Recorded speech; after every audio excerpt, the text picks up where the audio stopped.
और अब आगे बढ़ते हैं। नितिन नवीन बीजेपी के राष्ट्रीय कार्यकारी अध्यक्ष बने। बिहार सरकार में मंत्री हैं। नए अध्यक्ष के चुनाव तक कार्यभार वही संभालेंगे। बिहार सरकार में मंत्री नितिन नवीन को बीजेपी का राष्ट्रीय कार्यकारी अध्यक्ष बनाया गया है। हाल ही में बीजेपी के पार्लियामेंट्री बोर्ड के इस फैसले की जानकारी राष्ट्रीय महामंत्री अरुण सिंह ने दी है। नवीन की उम्र 45 साल है।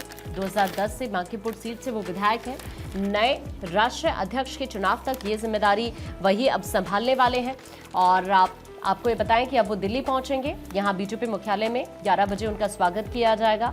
बीजेपी ने साल 2020 में जेपी नड्डा को राष्ट्रीय अध्यक्ष बनाया था। 2024 में उनका कार्यकाल खत्म हुआ था, तब से वो एक्सटेंशन पर थे। नड्डा अभी केंद्र में स्वास्थ्य मंत्रालय भी संभाल रहे हैं और अब युवा नितिन नवीन बीजेपी के कार्यकारी अध्यक्ष बनाए गए हैं। बिहार सरकार में मंत्री रहे हैं। नितिन नवीन बिहार में 5 बार विधायक चुने गए।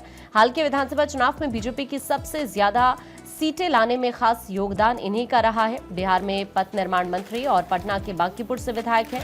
कायस्थ समुदाय से आने वाले नवीन बीजेपी नेता किशोर सिन्हा के बेटे हैं। हालांकि प्रधानमंत्री नरेंद्र मोदी की तरफ से जैसे ही नितिन नवीन को ये जिम्मेदारी दी गई, उसके बाद एक पोस्ट किया गया। पीएम ने कहा कि नितिन नवीन ने मेहनती कार्यकर्ता के रूप में विशिष्टता साबित की है। मुझे विश्वास है कि अपनी ऊर्जा और समर्पण से वो आने वाले समय में हमारी पार्टी को मजबूती प्रदान करेंगे।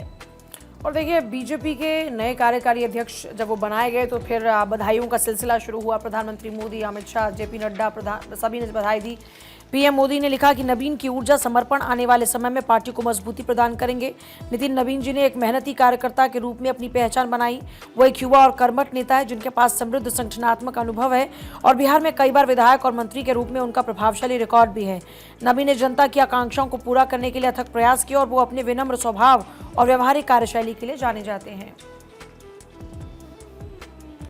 पार्टी के कार्यकर्ताओं का परिश्रम है और मैं तो मानता हूं कि कार्यकर्ता के रूप में काम करने से पार्टी के वरिष्ठ नेता हमेशा आपको ध्यान देते हैं और मैं तो इसके लिए बस पार्टी के नेताओं के साथ और उनके साथ जो आशीर्वाद मिला है उसको आगे काम करेंगे। सर, क्या उम्मीद